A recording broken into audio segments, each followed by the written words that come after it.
Hello everyone, welcome to the fifth lecture of Signal System video series. So in the previous lecture, that is the fourth lecture, we had started off with properties of signals and we have completed property number 1, that is even and odd property, and second is periodicity property. If you remember, we have taken up these two properties right from the classification of signals. We have talked about these properties in brief in classification of signals, and I had told you that we'll also be studying these two properties individually in the next module, that is in the next lecture of the video series. So in the previous lecture, we had an in-depth discussion about even and odd property. I also gave you some important points, some tricks which you would say, and even about periodicity, I made you recap all the things which I had discussed in the previous lecture, and also some important properties where we talked about the independence and dependence of time period with respect to amplitude shifting, amplitude scaling, time scaling, and time shifting, and various other properties, right? So 1 or 2 points were left that time. I'll discuss that thing today in periodicity, and then I have brought some beautiful questions for you where you can understand some formulas, and we'll try to cover as much as things possible in this video. I'm not sure if we'll be able to come up to this thing, half wave symmetric and quarter wave symmetric. We'll see, because I have promised you that we won't keep a video that will be too long, and like it will be really difficult for you to process, and it will create like too much of content in one video. So we'll try to keep a video as short as possible, and we'll try to give you as much as content as possible in that stipulated time.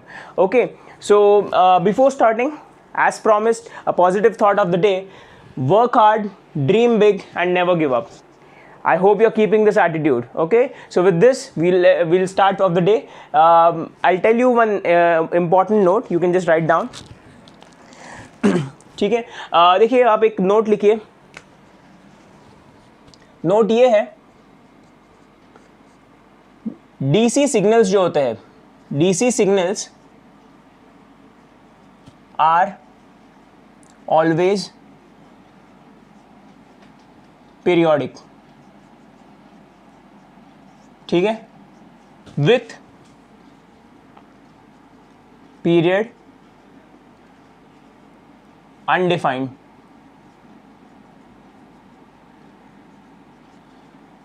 I am sure कि आप लोग अब तक networks पढ़ चुके होंगे, क्योंकि आप जब सिग्नल सिस्टम्स में एंटर करते हो तो आई एम श्योर कि आप लोग नेटवर्क्स के पहले कर चुके होंगे, बिकॉज दैट्स द बेस. वहीं से हम शुरुआत करते हैं गेट के प्रिपरेशन को, वही उसी सब्जेक्ट से स्टार्ट करते हैं. तो हमने एक चीज़ वहाँ पे पढ़ी हुई है कि जो डीसी सिग्नल्स होते हैं, हमारे डीसी सिग्नल्स जो होते हैं, उसका फ्रीक्वेंसी, मैं अगर एफ नॉट की बात करूं या अगर मैं ओमेगा नॉट की बात करूं, दोनों ऑब्वियसली दोनों सेम ही होती है चीज़ें. तो दोनों जो आपका एक तरीके से हम बोलते हैं फ्रीक्वेंसी है, वो हो जाता है 0. ये है आपका हर्ट्स, इसका यूनिट होता है, दैट इज साइकिल्स पर सेकेंड. और इसके लिए ओमेगा नॉट के लिए हम बोलते हैं इट इज़ रेडियंस पर सेकेंड. तो अगर मैं फ्रीक्वेंसी की बात करूँ तो फ्रीक्वेंसी होता है उसका 0.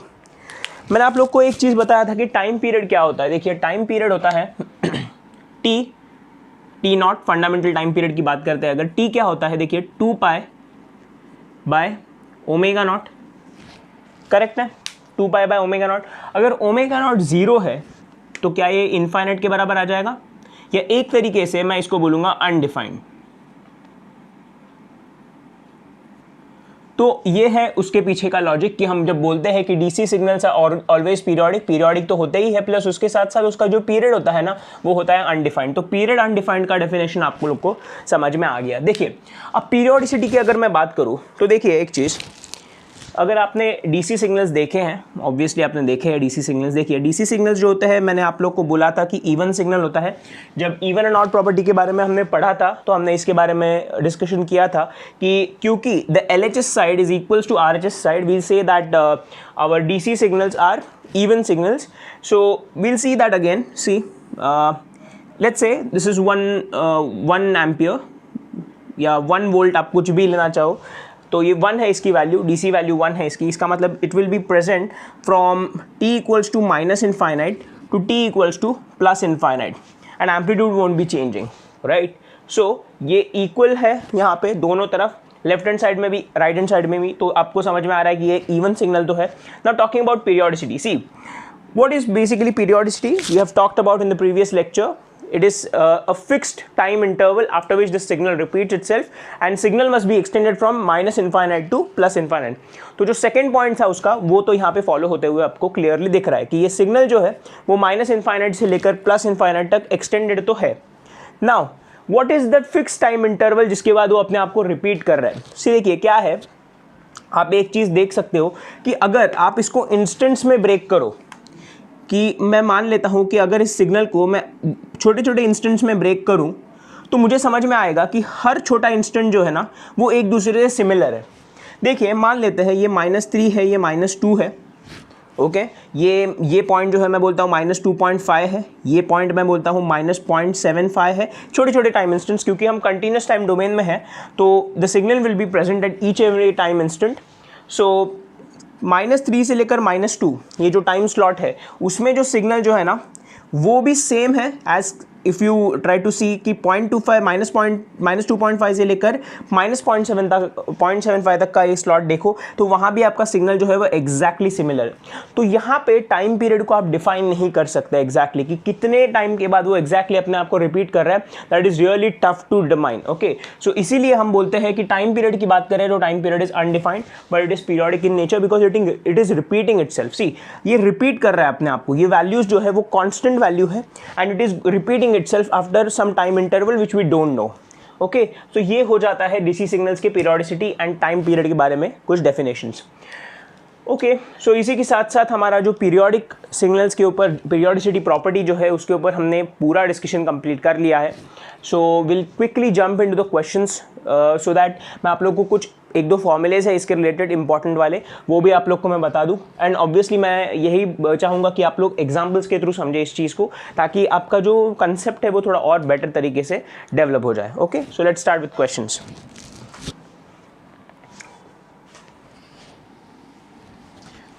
फाइन. सो देखिए फर्स्ट क्वेश्चन क्या है, देखिए आपको दिखा होगा यहाँ पे कि find the fundamental time period of question number 1 is x of t is equals to sin square of 4 pi t.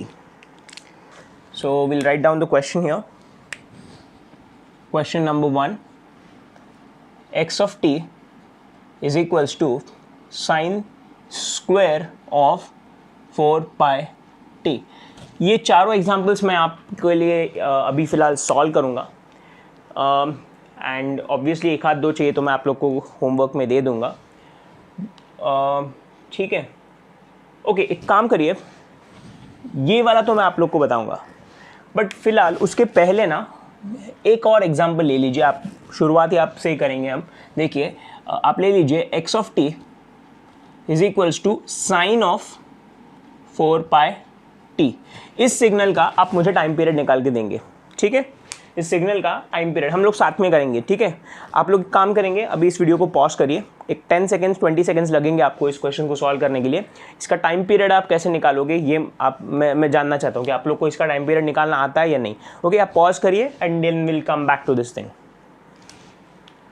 Okay, I hope आप लोग ने सॉल्व किया हुआ है. Let's check your answers. Okay, देखिए एक्स ऑफ टी जो है अगर आप देख रहे हो यहाँ पे वो क्या है, साइन ऑफ 4 पाई टी के बराबर है. ठीक, इसका मतलब हम जानते हैं कि कोई भी साइनोसॉइडल सिग्नल होता है वो कुछ इस फॉर्म का होता है, साइन ऑफ ओमेगा टी. देखिए अभी आप नहीं कर सकते हैं सॉल्व, अभी आप लोगों ने पॉज किया है वीडियो और आपने सॉल्व किया हुआ है अपने नोटबुक में, तो अभी हम चेक करेंगे और ईमानदारी से आप बताना कि आपका सही आया गलत आया.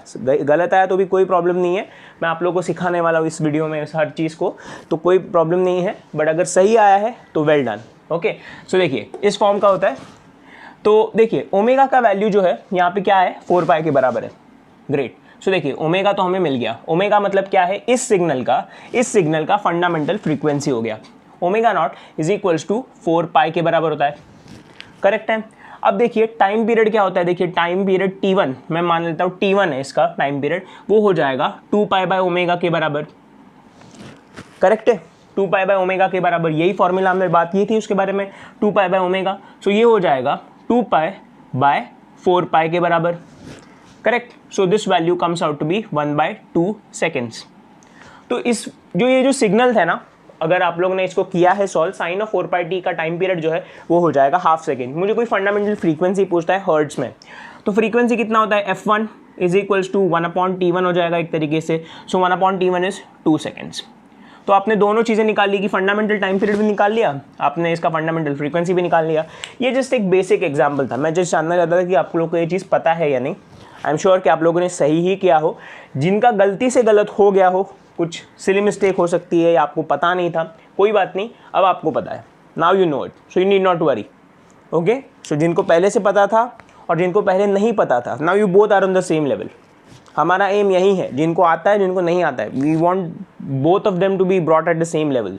ओके, तो ये तो हमारा हो गया। अब चलते हैं इस क्वेश्चन की तरफ। ठीक है, अभी आपको ये समझ में आ गया है बेसिकली कि अगर कोई सिंपल सा साइनोसॉइड सिग्नल मैं आपको दे दूं तो आप उसका टाइम पीरियड और फ्रीक्वेंसी कैसे निकाल सकते हो। ठीक है, now moving on to the main question, जो हमारा क्वेश्चन है। देखिए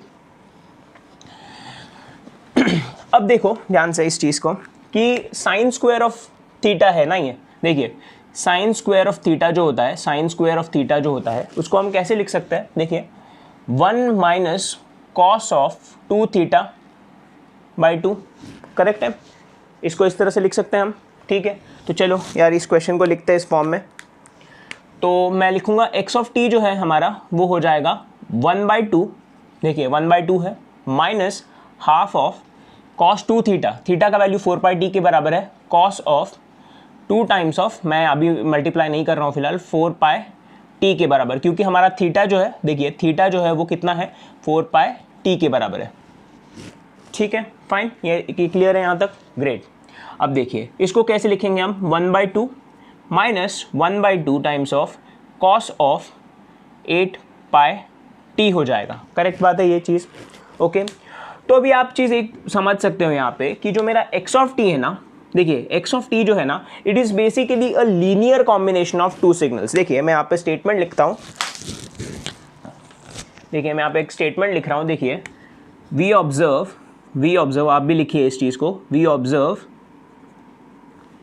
x of t is a linear combination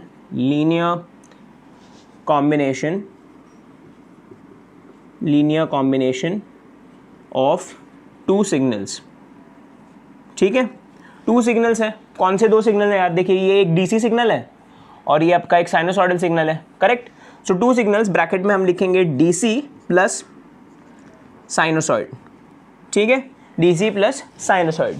ठीक है, अब देखिए इसी के लिए, इसी टाइप के कॉम्बिनेशन के लिए आप लोग के लिए एक फॉर्मूला आता है। देखिए वो फॉर्मूला ये है, देखिए तो if x of t is equals to x1 of t plus x2 of t. ठीक है, if x of t plus x2 of t, चलो एक हम ना जनरलाइज फॉर्मूला बना देते हैं, जनरलाइज फॉर्मूला करते हैं, चलिए, plus x3 of t plus so on for n signals. अगर मैं n सिग्नल्स की बात करूं, ठीक है, तो इंडिविजुअल टाइम पीरियड इसका जो हो जाएगा ना, देखिए t1 is equals to 2 pi by omega 1 के बराबर हो जाएगा, t2 वो है वो 2 पाई बाय ओमेगा 2 के बराबर हो जाएगा, t3 वो है 2 पाई बाय ओमेगा 3 के बराबर हो जाएगा, एंड सो ऑन। करेक्ट है, till n combinations, for n combinations. अब आप क्या करेंगे, फंडामेंटल टाइम पीरियड जो है ना, फंडामेंटल टाइम पीरियड इस टाइप के कॉम्बिनेशन का, ये पॉइंट नंबर 1 है हमारा। फंडामेंटल टाइम पीरियड आपको कोई पूछ लेता है तो फंडामेंटल टाइम पीरियड जो होता है ना, वो होगा LCM of T1, T2, T3 so on से लेकर Tn तक। ठीक है, तो ये आपका फर्स्ट इंपॉर्टेंट पॉइंट है। और वही आपको मैं पूछूं कि सेकंड पॉइंट लिखेंगे आप, फंडामेंटल फ्रीक्वेंसी की बात करूं मैं, अगर फंडामेंटल फ्रीक्वेंसी क्या हो जाएगा, तो that will be equals to HCF, या फिर आप इसको बोल सकते हो और GCD, ग्रेटेस्ट कॉमन डिवाइजर या highest common factor of omega 1, omega 2, omega 3 so on से लेकर ओमेगा n के बराबर हो जाएगा। ठीक है, ये हो जाएगा आपका इंपॉर्टेंट फॉर्मूला। अब ये LCM क्यों लिखा है यहाँ पे, HCF क्यों लिखा है यहाँ पे, हम आएंगे उसके ऊपर। इस क्वेश्चन के बाद हम वहीं पे आने वाले हैं कि वो फॉर्मूला क्यों आया वहाँ पे ऐसे, ठीक है। तो अब देखिए, चलिए इस सिग्नल की तरफ देखो। अभी डीसी सिग्नल जो होता है, देखिए हाफ जो है ये मैं मान लेता हूँ x1 मेरा सिग्नल है, ये क्या है, एक डीसी वैल्यू है। This is basically a DC value with period t is equals to undefined. इसका पीरियड अनडिफाइंड है। अब -1/2 cos ऑफ 8 पाई t, ये है मेरा x2। देखिए इस सिग्नल पे ये जो मेरा सिग्नल है, इस पे एक एम्पलीट्यूड स्केलिंग हो रही है। देखिए एम्पलीट्यूड स्केलिंग बोल सकते हैं इसको, करेक्ट है। और आपने देखा था पिछले वाले वीडियो में कि टाइम पीरियड जो होता है ना, टी नॉट इज इंडिपेंडेंट है, is independent of amplitude scaling, correct है। तो इसका मतलब ये जो -½ मल्टीप्लाई हो गया है उसके ऊपर, उससे टाइम पीरियड को कोई फर्क नहीं पड़ने वाला। x2 का जो टाइम पीरियड है उसमें कोई भी चेंजेस नहीं आने वाले, ये बात आपको पता है। ओके, तो ये एक x2 है। अब इसका टाइम पीरियड कितना आएगा, देखिए इसका टाइम पीरियड आएगा 2 पाई बाय ओमेगा, ओमेगा कितना है 8 पाई है ना इसका, डिवाइडेड बाय 8 पाई, तो ये हो जाएगा 1/4 के बराबर, करेक्ट है। यहाँ तक समझ में आ रहा है सब चीज़ें, सिंपल, एकदम सिंपल फॉर्म में रखा है चीज़ को मैंने, कुछ भी अभी तक कॉम्प्लिकेशन आया नहीं है। अब देखिए आप लोग को t1 मिल गया अनडिफाइंड, t2 मिल गया 1/4 सेकेंड्स के बराबर, 1/4 सेकेंड। चलो यूनिट भी लिखा करो, याद रखो यूनिट लिखना इंपॉर्टेंट है। तो t2 हो गया 1/4 सेकेंड्स के बराबर, करेक्ट है, ग्रेट। अब देखेंगे फंडामेंटल टाइम पीरियड क्या होता है। हमें पता है कि फंडामेंटल टाइम पीरियड जो हो जाएगा, देखिए मैं इधर ही इसको हटा के मैं वापस लिख रहा हूँ यहीं पे। हमारा फंडामेंटल टाइम पीरियड जो होता है, फंडामेंटल टाइम पीरियड जो होता है वो कितना होता है, LCM होता है ऑफ t1 t2। इन दोनों का LCM क्या होगा, अनडिफाइंड है, 1/4 है। यस, इसका LCM जो है कितना आएगा बताइए, परफेक्ट, एग्जैक्टली अनडिफाइंड। तो एक बात तो समझ में आ गई कि ये जो sign square of 4πt signal है ये पीरियोडिक तो है, बट हमें इसका पीरियड जो है वो डिफाइन करना पॉसिबल नहीं है। It's not easy to define the period, we can't define the period basically, इसलिए हम इसको बोल देते हैं अनडिफाइंड। ओके, अब फ्रीक्वेंसी कितनी हो जाएगी, देखिए फ्रीक्वेंसी, फंडामेंटल फ्रीक्वेंसी कोई पूछता है, फंडामेंटल फ्रीक्वेंसी आपको क्वेश्चन में पूछ लिया तो क्या हो जाएगा, 1 फंडामेंटल टाइम पीरियड के बराबर हो जाएगा।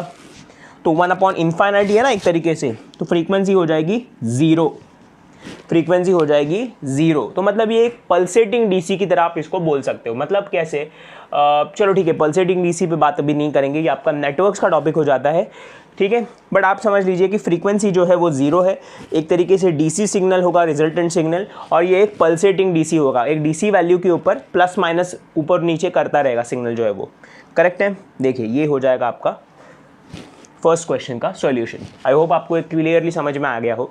अपने वो 2 फॉर्मूलेस लिख लिए हैं बुक में, ओके, तो वो आप ये चीज़ को ज़रा एक बार अच्छे से देख लेना, ठीक है। क्लियर, यहाँ तक क्लियर है।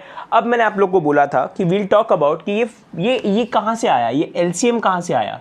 हमने यहाँ पे LCM ही क्यों लिखा और नीचे GCD और HCF ही क्यों लिखा, ये उल्टा क्यों नहीं हो सकता, मैं इसको HCF बोल दूँ, मैं इसको LCM बोल दूँ, ऐसा क्यों नहीं, ठीक है। आप लोग भी सोच के देखो, ज़रा सोच के देखो कि क्यों वहाँ पे LCM लिखा हुआ है। ओके, मैं इसको रब कर रहा हूँ और आपके सामने लिखता हूँ, उसके तब तक आप भी थोड़ा सोच के देखिए। जिसको समझ में आ गया बहुत सही है, क्योंकि आप लोग अगर फर्स्ट अटेम्प्ट में ये चीज़ कर रहे हो और आपको फर्स्ट अटेम्प्ट में ये चीज़ क्लिक होती है, बहुत बढ़िया, आपका एनालिटिक थिंकिंग जो है वो काफ़ी बढ़िया है। और जिनको नहीं भी समझ में आया कोई बात नहीं, हम बैठे हैं यहाँ पे उसी के लिए, करेक्ट है। मैंने आप लोग को बोला है, आपको नहीं आता है कोई प्रॉब्लम नहीं है, we'll try to bring both the people on the same level. Okay, चलिए, ओके, अब देखते हैं टाइम पीरियड की बात कर दूँ मैं। जब फंडामेंटल टाइम पीरियड की मैं बात करता हूँ तो मैंने यहाँ पे यूज़ किया है LCM, ठीक है। देखो अभी मान लेते हैं ना कि मेरे पास एक T1 है, कोई मैंने एक रैंडम सी वैल्यू ले ली पीरियड की, वो है 2 पाई के बराबर, 2 पाई सेकेंड्स, ओके। और मैं क्या कर रहा हूँ, देखिए T2 जो है ना उसको मैं बोल देता हूँ 8 पाई के बराबर, 8 पाई सेकेंड्स बराबर। अब देखिए एलसीएम कितना हो जाएगा, देखिए इसका एलसीएम हो जाएगा, एलसीएम इक्वल्स टू 2 पाई 8 पाई का एलसीएम हो जाएगा। एक तरीके से इन दोनों का एलसीएम जो है वो आ जाएगा 8 पाई के बराबर। ठीक है, दोनों का कॉमन मल्टीपल यही है ना, 8 पाई है बराबर। तो देखिए अब देखो जो फर्स्ट वाला मेरा सिग्नल है ना T1, ये कुछ इस तरह से दिखेगा। देखिए फर्स्ट वाला जो सिग्नल है वो मेरा दिखेगा कुछ इस तरह से, T है, ये मेरा सिग्नल x1 है जिसका टाइम पीरियड ये है, और ये मेरा सिग्नल x2 है जिसका टाइम पीरियड 8 पाई के बराबर है। देखिए ये हो गया 0, ये हो गया आपका पाई, ये हो गया 2 पाई, ये हो गया 4 पाई, सॉरी पाई 2 पाई 3 पाई हो जाएगा, 3 पाई, ये 4 पाई है, ये 5 पाई के बराबर हो जाएगा, ये 6 पाई के बराबर हो जाएगा, ये 7 पाई हो जाएगा, और ये हो जाएगा 8 पाई के बराबर। ठीक है, ये टाइम है, टाइम एक्सिस है ये, और ये भी टाइम एक्सिस है। ओके, सो ये 0 है, ये पाई है, सो ऑन टू 8 पाई की तरफ। ठीक है, 2 पाई 3 पाई 4 पाई 5 पाई 6 पाई 7 पाई और 8 पाई। ठीक है, 2 पाई 3 पाई 4 पाई 5 पाई 6 पाई 7 पाई और 8 पाई। ठीक है, टाइम पीरियड इसका 2 पाई है। कोई साइनसॉइड सिग्नल ले लो यार। चलो देखिए दिखेगा कुछ इस तरह से, करेक्ट, ये कुछ इस तरह से सिग्नल जो है वो वेरी करते रहेगा। ग्रेट, बहुत बढ़िया। इसकी वैल्यू +1 है, इसकी वैल्यू -1 है। ओके, और जो आपका 8 पाई वाला सिग्नल है वो दिखेगा कैसे, देखिए 0 से लेकर 4 पाई में एक ऐसा जाएगा, और 4 पाई से लेकर 8 पाई में ऐसे जाएगा। मान लेते हैं इसकी वैल्यू +2 है, इसकी वैल्यू -2। एम्पलीट्यूड से हमें कोई फ़र्क नहीं पड़ रहा है क्योंकि सारा कुछ डिस्कशन टाइम पीरियड के साथ चल रहा है। ठीक है, अब देखो जब मैं चाहता हूं कि इन दोनों का कॉम्बिनेशन, चलो ये दोनों जो सिग्नल है वो एडिटिव फॉर्म में है, मतलब कैसे कि x1 + x2 इस फॉर्म में आपका सिग्नल है। तो देखिए मैं अगर बोलता हूं कि मुझे ना इन दोनों का फंडामेंटल टाइम पीरियड चाहता है, बराबर, इसका मतलब क्या हो गया, fundamental time period of this combination का मतलब ये है कि that is that value, okay, it is that fixed value after which both the signals with repeat itself. ये बात समझ में आ रही है? जब मैं बोलता हूं कि कोई भी combination of linear combination of signals जो है उसका मुझे फंडामेंटल टाइम पीरियड चाहिए, तो वो फंडामेंटल पीरियड ऐसा होना चाहिए जिसके बाद इस लीनियर कॉम्बिनेशन का हर सिग्नल जो है वो अपने आप को रिपीट करेगा। मतलब x1 अगर 2 सिग्नल्स है तो x1 भी रिपीट करेगा उतने टाइम के बाद, और x2 जो है वो भी अपने आप को रिपीट करेगा। तो अब ध्यान से देखिए यहाँ पे वो कौन सा ऐसा टाइम इंटरवल है जिसके बाद दोनों सिग्नल्स अपने आप को रिपीट करेंगे। ध्यान से देखना, देखिए मैं अगर बोल दूँ 2 पाई, क्या 2 पाई के बाद सिग्नल अपने आप को रिपीट कर रहा है? हाँ ये तो कर रहा है, बट ये कर रहा है क्या? नहीं, ये तो जस्ट शुरुआत हुई है सिग्नल की। मैं बोलता हूँ 4 पाई, क्योंकि अब इसका टाइम पीरियड 2 पाई है तो मैं उसके मल्टीपल्स में बात करूंगा तभी जाके ये वाला सिग्नल रिपीट करेगा। मैं 3 पाई तो बोल नहीं सकता, कोई भी अपने मन में नंबर आएगा वो तो हम बोलेंगे नहीं, बराबर। हम वही सिग्नल, वही टाइम पीरियड की बात करेंगे जो इसका फंडामेंटल मल्टीपल्स में आएगा, तभी जाके x1 जो है वो रिपीट करेगा अपने आप को। अब देखिए 4 पाई की मैं अगर बात करूं तो 4 पाई में समझ में आता है कि यार ये तो सिग्नल बस आधा कंप्लीट हुआ है, ये तो पूरा सिग्नल अभी तक हुआ ही नहीं है, तो 4 पाई भी नहीं हो सकता, मतलब 2 पाई भी नहीं हो सकता, 4 पाई भी नहीं हो सकता। 6 पाई हो सकता है क्या? नहीं, 6 पाई भी नहीं हो सकता। देखिए ये तो यहीं पे पहुंच रहा है, ये तो कुछ रिपीट तो नहीं हो रहा है, ये पॉजिटिव था अब ये नेगेटिव स्टार्ट हो गया, तो रिपीट का कोई बात ही नहीं बनती है। 6 पाई भी नहीं हो सकता। 8 पाई पे चलते हैं, 8 पाई की मैं बात करता हूँ। देखिए अब 8 पाई पे ये सिग्नल भी 0 पे आ चुका है, ये सिग्नल भी 0 पे आ चुका है, और अब देखना ये सिग्नल जो है वो भी अपने आप को वापस से शुरू करेगा, ये सिग्नल है वो भी अपने आप को वापस शुरू करेगा।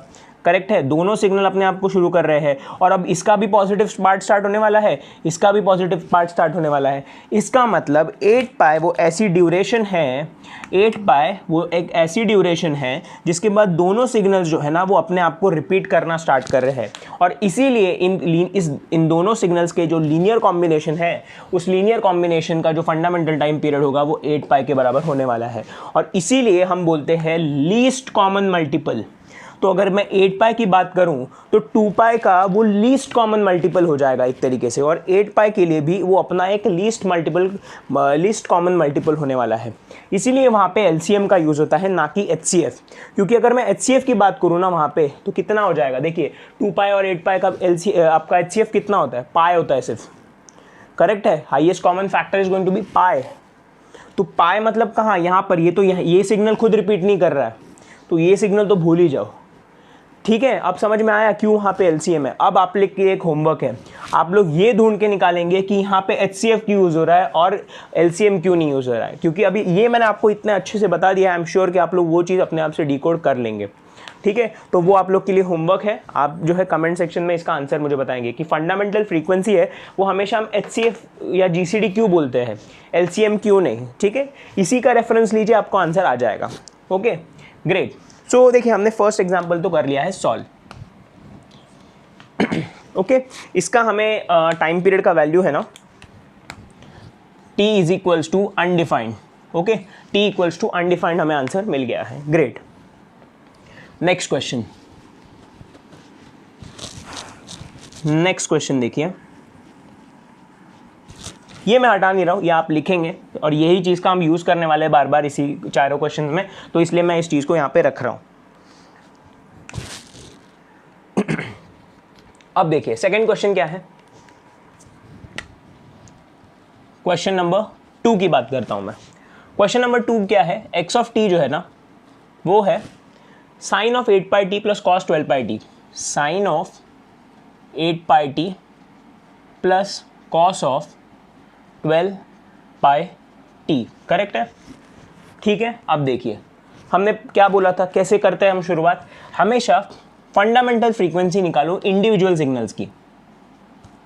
इसका ओमेगा 1 कितना है, 8 पाई के बराबर, इसका ओमेगा 2 कितना है, 12 पाई के बराबर। ठीक, इस इंडिविजुअल सिग्नल की फंडामेंटल टाइम पीरियड कितनी हो जाएगी, t1 is equals to 2 pi by omega 1 is equals to 2 pi by 8 pi, 1/4 के बराबर हो जाएगा t1। t2 जो है वो हो जाएगा 2 पाई बाय ओमेगा 2 के बराबर is equals to 2 pi by 12 pi, मतलब 1/6 के बराबर। यहाँ तक क्लियर है, कोई डाउट है यहाँ पे, कुछ भी नहीं ना। 2 pi bye 4 pi, 2/4 is 1/4, 2 pi by 12 पाई 1/6। अब ये हो गया आपका t2। अब देखिए मैं क्या चाहता हूँ, LCM ऑफ t1 t2 जो है वो हो जाएगा मेरा फंडामेंटल टाइम पीरियड। ये बात जानते हैं आप, ये बात जानते हैं। अब देखिए तीसरा इंपॉर्टेंट पॉइंट आप यहाँ पे लिखेंगे। ठीक है, तीसरा इंपॉर्टेंट पॉइंट, ये तीसरा पॉइंट जो है वो ऑब्वियसली रब हो जाएगा बाद में, तो आप तीसरे पॉइंट को जो है वो अभी से आप लिख लीजिए। ओके, देखिए when t is of form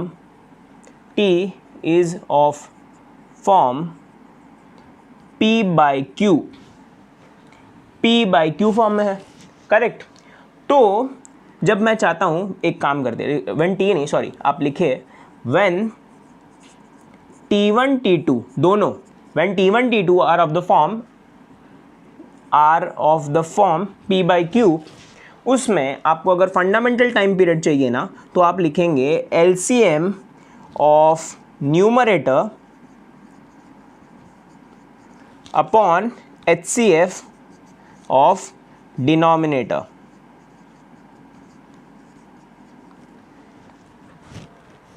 ठीक है, आप क्या लिखेंगे, when t1 t2 is are of the form p by q, तो आपको fundamental time period is equals to LCM of t1 t2 होता है। इसका मतलब मैं अगर लिखूं LCM ऑफ 1/4 1/6, 1/4 1/6 की मैं बात करूं, ठीक है, 1/4 और 1/6 की अगर मैं बात करूं तो that will B basically LCM of the numerator divided by HCF of denominator. Highest common factor क्या है इन दोनों के बीच में, हाईएस्ट कॉमन फैक्टर की मैं अगर बात करूं तो इन दोनों का क्या है वो आपको निकालना है। और जो ऊपर का ये है ना क्या बोलते हैं LCM of 1 1 is going to be 1 again, तो LCM तो हो जाएगा 1। करेक्ट है। अब देखिए नेक्स्ट चीज़ देखिए कि 4 और 6 का HCF मुझे चाहिए। अब देखिए 1 है क्या हिस्सा, ठीक है यार वो तो दोनों को ये कर रहा है। 2 है क्या, हाँ वो भी सही है। तो 2 तो हो सकता है। 3 है क्या? नहीं, 3 नहीं है। 4 है क्या? नहीं है। 5 नहीं है, 6 नहीं है, कुछ नहीं है। तो बेसिकली हाईएस्ट कॉमन फैक्टर कितना है दोनों में? 2 है। करेक्ट है। तो least common multiple of 1, 1 is 1, highest common factor of 4, 6 is 2। तो ये हो जाएगा आपका फंडामेंटल टाइम पीरियड। तो इसका फंडामेंटल टाइम पीरियड जो है ना वो हो जाएगा हाफ के बराबर। ठीक है, ये एक फॉर्मूला हो गया आपके सामने। सही है, ओके, ग्रेट ग्रेट ग्रेट। अब देखिए एक ट्रिक बताता हूँ। क्या है ना, ये फॉर्मूले है ना, मैं नहीं चाहता कि आप लोग बस फॉर्मूले बाय करते रहो इस सब्जेक्ट में। ठीक है, मज़ा नहीं है उसमें कुछ, क्योंकि क्या है ना, जितना एक तो ऑलरेडी गेट का इतना बड़ा आपका सिलेबस है ना, उसमें आप लोग इतने सारे फॉर्मूलेज याद करने वाले हो। वैसे भी जिनको लगता है कि यार ये फॉर्मूला उनके लिए ईजी है याद करना, आप कर सकते हो। मैं अभी आपको एक छोटा सा ट्रिक बताऊंगा यहाँ पे। ठीक है, वो ट्रिक क्या है? आंसर तो हमें मिल गया, चलो आंसर मिल गया, 1/2 है हमारा फंडामेंटल टाइम पीरियड, क्योंकि इसका हाईएस्ट कॉमन फैक्टर जो है वो 2 है, एलसीएम जो है 1 है, तो हाफ तो हमें आंसर मिल गया। तो जो लोग सिर्फ आंसर तक पहुंचना चाहते थे वो पहुंच गए यहाँ पे। अब जो लोग एक ट्रिक सीखना चाहते हैं ना, उनके लिए मैं बता रहा हूँ। देखिए, आई नो सब लोग सीखना चाहते हैं, तो चलो ध्यान दो यहाँ पे। ठीक है, चलो देखते हैं। थर्ड पॉइंट आपको समझ में आ गया ये चीज़? गुड। अब देखिए, अब ना एक काम करते हैं। देखो एक चीज़ ना हमने यहाँ पे की नहीं है, वैसे एक चीज़ ना हमने की नहीं है, वो हम तब करेंगे। ठीक है, अभी नहीं आपको एग्जांपल दूंगा मैं, ठीक है, बाद में बात करते हैं। एक पॉइंट मैंने यहाँ पे आपको किया नहीं है मैंने, वो हम बाद में करेंगे। जब पास्ट ईयर्स का क्वेश्चन देखेंगे हम डायरेक्टली, तब देखेंगे, तो फिर वहाँ पे एक चौथा पॉइंट भी ऐड हो जाएगा आपके इसमें। ठीक है, तो हम उसकी बात बाद में करने वाले हैं। अब देखो, ध्यान देना, मैं क्या करता हूँ, T1/T2 कर देता हूँ। T1/T2 कर देता हूँ। देखिए ये कंडीशन बहुत इंपॉर्टेंट है, ये भी कंडीशन बहुत इंपॉर्टेंट है। आप ना इसको 4th पॉइंट में डाल दीजिए। ये हमने मिस कर दिया है पिछले बार करने का, तो ये याद रखिए, ये बहुत ज़रूरी है। ये स्टेप आपको करना ही है जब आपको टाइम पीरियड निकालना हो ना, तो इसके पहले आपको ये करना है। इस स्टेप के बाद ना आपको इस स्टेप पर पहुंचना है। देखिए T1/T2 कितना है? देखिए T1 इज 1/4 है, और ये कितना है? 1/6 के बराबर है, तो 6/4 हो जाएगा, 6/4 के बराबर हो जाएगा ये बात। ठीक है, इसका मतलब कितना है? इसका सिंप्लीफाइड फॉर्म, यहीं पे रुक मत जाइए, इसका सिंप्लीफाइड फॉर्म में लेके आइए इसको हमेशा। ये हो जाएगा 3/2 के बराबर। ठीक है, इसका मतलब अब देखिए ये रेशो है ना, T1/T2 का जो है ना, वो रेशो जो है ना वो रैशनल है। वो जो रेशो है ना वो रैशनल है, इसीलिए जो x ऑफ t है ना, जो एक तरीके से लीनियर कॉम्बिनेशन है, वो होने वाला है पीरियोडिक। अगर ये रेशो ना रैशनल नहीं होता ना, तो ये पीरियोडिक नहीं होता। तो ये इंपॉर्टेंट है, हम मिस कर गए थे इस चीज़ को। पिछले वाले एग्जाम्पल में भी वो फॉलो हो रहा था, ठीक है, बट मैं वहाँ पे बताना भूल गया आप लोग को। बट यहाँ पे हम देख रहे हैं T1/T2 का रेशो जो है वो रैशनल है, 3/2 के बराबर है, तो इसीलिए x ऑफ t जो है वो पीरियोडिक होने वाला है। अब हमारा मेन कंसर्न है कि फंडामेंटल टाइम पीरियड कितना होगा। हाफ है आंसर, हम जानते हैं। मैंने क्या बोला था, एक ट्रिक सीखेंगे। देखिए T1/T2 हमें आ गया 3/2 के बराबर। अब एक काम करो, इस 2 को ना यहाँ लेकर जाओ, इस 2 को यहाँ पर लेके जाओ, इस 3 को जो है ना वो यहाँ पर लेके जाओ। क्या हो जाएगा? 2T1 is equals to 3T2 के बराबर हो जाएगा। ट्रिक है, ध्यान से देखना, 2T1 is equals to 3T2 के बराबर हो जाएगा। अब ना आइदर इस चीज़ को पिक कर लो या इस चीज़ को पिक कर लो। ये इसको मैं यहाँ लिख देता हूँ, इसको मैं यहाँ लिख देता हूँ। देखिए 2T1 का वैल्यू कितना आएगा? 2 इंटू T1 कितना है मेरा? 1/4 के बराबर है, तो कितना आ जाएगा? हाफ आएगा आंसर। 3T2 मतलब कितना आएगा? 3 इंटू 1/6 के बराबर, इसका मतलब हाफ आ जाएगा। क्या यही है आपका फंडामेंटल टाइम पीरियड? 1/2 ही था ना फंडामेंटल टाइम पीरियड। देखिए 1/2 इधर भी आ रहा है, इधर भी आ रहा है। इसका मतलब ये ट्रिक है, आप याद रखेंगे। जब T1/T2 आपने रेशो निकाल लिया ना, P/Q फॉर्म में आप लिखेंगे। देखिए मैं क्या करता हूँ यहाँ पे, इस तरह से इसको लिख देता हूँ आपके लिए। पॉइंट नंबर 5 में बोल देता हूँ यहाँ पे, ठीक है। देखिए पॉइंट नंबर 4 जो है ना वो ये है, पॉइंट नंबर 4 जो है ना वो ये है। थर्ड पॉइंट हमने देखा था, वो एलसीएम का फॉर्मूला बता दिया था मैंने आपको P/Q फॉर्म में। फोर्थ पॉइंट आप इन्हें ये लिख लिया, और फिफ्थ पॉइंट लिखेंगे आप लोग। अभी फिफ्थ पॉइंट लिखिए। फिफ्थ पॉइंट क्या है कि मान लेते हैं T1/T2 जो है वो रैशनल है, ठीक है, गुड, रैशनल है, पीरियोडिक भी होगा। बट अब वो जो रेशो है ना वो P/Q फॉर्म का है। चलो P/Q नहीं, हमने P/Q पहले यूज़ कर लिया, तो मैं क्या बोलता हूँ, M/N फॉर्म का है। ठीक है, m/n फॉर्म का है, ये सिंप्लीफाइड फॉर्म है इसका, एकदम सिंप्लीफाइड फॉर्म। सिंप्लीफाइड फॉर्म का मीनिंग ये था कि ये 6/4 पे आपको रुकना नहीं है, आपको जाना है यहाँ तक। ये हो गया उसका सिंप्लीफाइड फॉर्म। देखिए ये हो जाता है इसका सिंप्लीफाइड फॉर्म, ये हो जाता है इसका सिंप्लीफाइड फॉर्म। तो आप इस फॉर्म में अब जब आ गए तो आपको जो फंडामेंटल टाइम पीरियड होगा ना, fundamental time period is equals to NT1 is equals to MT2, correct है। ये जो वैल्यू होगी, ये दोनों वैल्यूज जो है वो इक्वल है और ये वैल्यूज जो है वो फंडामेंटल टाइम पीरियड के बराबर है। ये है आपका फाइनल आंसर, ठीक है। तो आप लोग ने सेकंड क्वेश्चन है उसको भी आपने समझ लिया। हमने कन्वेंशनल मेथड देखा, कन्वेंशनल मेथड जो था, चलो मैं यहाँ पे लिख ही देता हूँ। Third point, when T1 T2 या सो ऑन से लेकर Tn are of form P/Q, ठीक है। तो फंडामेंटल टाइम पीरियड जो है ना वो हो जाएगा LCM of numerator upon HCF of denominator. ये दिख रहा है आपको, ठीक है। ये मैंने यहाँ पे लिखा था, आप उस चीज़ को बाद में थोड़ा रिवाइंड करके आप देख भी सकते हो उस चीज़ को, ठीक है। तो ये 5 इंपॉर्टेंट पॉइंट्स हैं कोई भी पीरियोडिसिटी के क्वेश्चन को सॉल्व करने के लिए, ठीक है। आई होप मैं आपको, ये ट्रिक है, ये देखिए ये जो है ना ये ट्रिक है, दिस इज़ अ ट्रिक। मैं चाहूँगा कि आप लोग इसी को फॉलो करो यार, कुछ याद करना नहीं है, कुछ नहीं है, सिंपल सा बात है। ये कहाँ आप याद करते बैठोगे फॉर्मूला को, करना है तो करो, कोई प्रॉब्लम नहीं है, बट ये ट्रिक है, इससे ईजी हो जाएगा आपका काम, ओके। तो इसके साथ हमारा आंसर मिल गया है हमारे t is equals to half, t is equals to 1/2 है। सेकेंड क्वेश्चन हो गया कंप्लीट। अब देखिए एक काम करो, थर्ड क्वेश्चन ना मैं थोड़ा सा आपको सिंप्लीफाई करके देता हूं, ओके। देखो थर्ड क्वेश्चन चलते हैं अभी।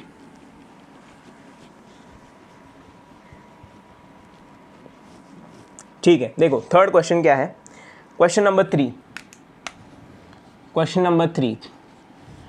x of t is equals to sine of 32/3 pi t plus cos of 22/9 pi t, ठीक है। थर्ड और फोर्थ क्वेश्चन है ऑलमोस्ट सिमिलर है। तो देखिए थर्ड क्वेश्चन में आप कैसे स्टार्ट करोगे इसको। स्टेप नंबर 1 मैं आप लोग को बता देता हूँ, आपके लिए काम इजी कर रहा हूँ एकदम, कि किस स्टेप्स में, एक स्टेप मैं आपको देता हूँ कि किस तरह से आप क्वेश्चन को सॉल्व करोगे। 1 मिनट या 1.5 मिनट से ज़्यादा टाइम नहीं लगेगा। स्टेप नंबर 1 में आप सबसे पहले निकालेंगे T1, आप निकालेंगे T2, इस 2π/ω1 होता है, और T2 जो होता है वो होता है आपका 2π/ω2। स्टेप नंबर 2, फाइंड T1/T2 का रेशो, ये दोनों का रेशो चाहिए हमें, ठीक है। देखिए अगर T1/T2 का ये जो रेशो है ना, ये रेशो जो है वो अगर रैशनल होता है और अगर ये रेशो जो है वो इरैशनल होता है, देखिए ध्यान से, ये अगर रैशनल है और इरैशनल है, अगर रैशनल है तो जो x ऑफ t है ना मेरा, which is a linear combination is equals to periodic हो जाएगा। और अगर इरैशनल है तो x ऑफ t जो मेरा लीनियर कॉम्बिनेशन है वो नॉट इक्वल्स टू पीरियोडिक। इसका मतलब क्या है, नॉन पीरियोडिक, ठीक है। अब आपको ये मिला, चलो ये आपको मिल गया कि पीरियोडिक तो है। आप चलेंगे थर्ड स्टेप पर, step 3, find fundamental time period equals to LCM of T1 T2 so on, okay. इसमें आप लोग को पता है कि अगर P/Q फॉर्म का हुआ, अगर वो P/Q फॉर्म का हुआ तो LCM of numerator upon HCF of denominator, ये आपका स्टैंडर्ड तरीका है। या आप लोग को मैंने वहाँ पे ट्रिक भी पॉइंट नंबर 5 में लिखा दिया था, ठीक है, तो यहाँ पे आपको आंसर मिल जाएगा फंडामेंटल टाइम पीरियड का। स्टेप नंबर 4 पे चलेंगे। स्टेप नंबर 4 क्या है, अगर आपको पूछता है फंडामेंटल फ्रीक्वेंसी कितनी है, fundamental frequency is equals to 1 upon fundamental time period, ख़त्म, क्वेश्चन ओवर। इस तरीके से आप इस चीज़ों को निकालेंगे। क्वेश्चन नंबर 3 का आप आंसर निकालेंगे। ओके, क्वेश्चन नंबर 4 भी है, वो आप इसी तरह से सॉल्व करेंगे। क्वेश्चन नंबर 4 चलो ठीक है, थोड़ा सा अलग है, तो हम उसके ऊपर बात करते हैं अब सीधे। ओके, तो मैं क्या करता हूँ, इसको हटाता हूँ इस चीज़ को, और इस फॉर्मेट में एक एक करके हम भरना स्टार्ट करेंगे चीज़ों को। देखो एक्स ऑफ टी जो है वो अब क्या है, ध्यान से देखिए। एक्स ऑफ टी जो है ना वो है साइन ऑफ, तो थर्ड क्वेश्चन आप लोग कर रहे हैं, ये आप लोग के लिए होमवर्क है, इसका आप आंसर मुझे बताएंगे। एक्स ऑफ टी जो है वो है sine of 6.7t plus cos of 11.6t। ठीक है, अब देखिए ओमेगा 1 इज इक्वल्स टू, मैं यहाँ पे लिख देता हूँ 2 पाई अपॉन 6.7 है, is equals to 2 pi upon 11.6 है। करेक्ट है, 11.6 है, ये बात सही है। ओके, अब क्या करेंगे, T1/T2 का रेशो, इसका मतलब कितना आएगा 11.6 अपॉन 6.7। इसको मैं इस तरह से लिख सकता हूँ क्या, 116 अपॉन 67 लिख सकता हूँ, बराबर। क्या ये रेशो रैशनल है? हाँ, तो चलो हम यहाँ पर पहुँच गए हैं, बराबर। अब क्या करेंगे, इस पाथ के तो नीचे लेंगे कि अब मुझे क्या चाहिए, फंडामेंटल टाइम पीरियड। एलसीएम क्या होगा, T1/T2 का एलसीएम, T1 ये है, T2 ये है, करेक्ट है। इसका मतलब क्या है, T1/T2 अगर मैं निकालने जाऊँ तो वो हो जाएगा is equals to LCM of 2 pi upon 6.7 comma 2 pi upon 11.6, 2 pi upon 11.6 करो। आपको पता है अभी क्या करना है, इधर इस फॉर्म में जाओ या ट्रिक लगाओ। मैं ट्रिक लगा के सॉल्व करूँगा। देखिए ट्रिक क्या है, T1/T2 116/67 होता है, बराबर है। इसका मतलब मैं क्या करूँगा, T1/T2 जो है मेरे पास वो है 116/67। देखिए ये सिंप्लीफाई तो नहीं होगा, this is the most simplified form of this. अब देखिए 67 T1 is equals to 116 T2 is equals to my fundamental time period. T1 की वैल्यू कितनी है, 2 पाई बाय 6.7 है, 2 पाई बाय 6.7। ठीक है, अब देखो एक काम करते हैं, हम ना यहाँ सेंटर में, अभी मैं इसको लेके आ रहा हूँ, इस चीज़ को सेंटर में लेके आ रहा हूँ। देखिए ये बीच का पार्ट मैं भी रब करूँगा। ओके, तो देखिए हम यहाँ से इस चीज़ को ऊपर लेके आ रहा है। 67 T1 is equals to 116 times of T2 is equal to fundamental time period हो गया, बराबर। इसका मतलब T1 की वैल्यू कितनी है, T1 is equals to 2 pi upon 6.7, 2 pi upon 6.7 है। T2 जो है वो कितना है, 2 pi upon 11.6, 2 pi upon 11.6। That is why fundamental time period is equals to, देखिए 67 divided by 6.7 is 10, so 10 into 2 pi is 20 pi हो जाएगा। तो हमें आंसर मिल गया है कि फंडामेंटल टाइम पीरियड जो है वो 20 पाई के बराबर होगा। तो यहाँ पे मैं लिख रहा हूँ T इज इक्वल्स टू 20 पाई। तो इसके साथ हमारा 4th क्वेश्चन जो है वो भी हो गया कंप्लीट। ठीक है, सो आई होप आप लोग को ये चारों एग्जाम्पल समझ में आए हो। थर्ड वाला है वो आप लोग के लिए होमवर्क है, जो सेकंड के साथ एकदम सिमिलर है, इसलिए मैंने सोचा कि आप लोग खुद से एक बार ट्राई करोगे तो आपको भी अच्छा लगेगा। एक सिंपल क्वेश्चन से हमने शुरुआत की, sine of 4 pi t, then we went on to sine square of 4 pi t, then मैंने कुछ आपको इंपॉर्टेंट पॉइंट्स यहाँ पे बताए हैं, 5 पॉइंट्स आपको मैंने बताए हैं, तो पांचों पॉइंट्स आपको लिखने हैं आपके नोटबुक में, और ये एक स्टेप वाइज आपको मैंने बता दिया कि स्टेप वाइज आप इस क्वेश्चन को किस तरह से सॉल्व करेंगे। इस क्वेश्चन को सॉल्व करने में मुझे लगता है ज्यादा से ज्यादा जो है ना आपको 1 to 1.5 मिनट्स लग सकते हैं, which is good, right. 60 to 90 seconds आपको लग रहे हैं इस क्वेश्चन को सॉल्व करने में, आप अगर देखेंगे तो। और ये ट्रिक लगाते हो, अगर जो ट्रिक लगा रहे हो, तो मुझे लगता है कि आप 1 मिनट में भी इस चीज को कर सकते हो। अगर आपने स्टैंडर्ड फॉर्म से गए तो आपको शायद 1.5 मिनट लग सकते हैं, 30 सेकंड्स लग गए आपको इस चीज को डिकोड करने में, क्योंकि आपको अगर एलसीएम नहीं आता है निकालने को, या एचसीएफ आपको अगर याद नहीं आ रहा है फट से, तो आपको शायद 30 सेकंड थोड़े और लग सकते हैं। वरना अगर आप ट्रिक यूज करोगे तो आप तो 1 मिनट में इस क्वेश्चन को कर लोगे, and 1 or 2 marks will be straight away in your pocket. ठीक है, तो दैट्स इट। बस पीरियोडिसिटी के ऊपर पूरा डिस्कशन जो है कंप्लीट हो चुका है। हमने कुछ अच्छे क्वेश्चंस भी कर ली है। अब नेक्स्ट लेक्चर में हम शुरुआत करेंगे third property, that is half wave symmetric and quarter wave symmetric, and then will go on to average value. Okay, so I hope अब तक आपको जो भी मैंने बताया हो अच्छे से समझ में आ गया हो। कोई भी डाउट हो, आप लोग जो होमवर्क पहली बात तो मैंने जो दिया है आप लोग को, कुछ मैंने ये आपको पूछा था कि मैंने आप लोग को ये तो एक्सप्लेन कर दिया एलसीएम है करके, बट एचसीएफ वाली बात जो है वो आप लोग मुझे बताएंगे। ठीक है, तो वो एक चीज है। दूसरा मतलब आपको दिया हुआ है क्वेश्चन जो है होमवर्क में, तो ये दो चीजें आप डेफिनेटली कमेंट सेक्शन में आप इसका आंसर जो है वो पुट करेंगे।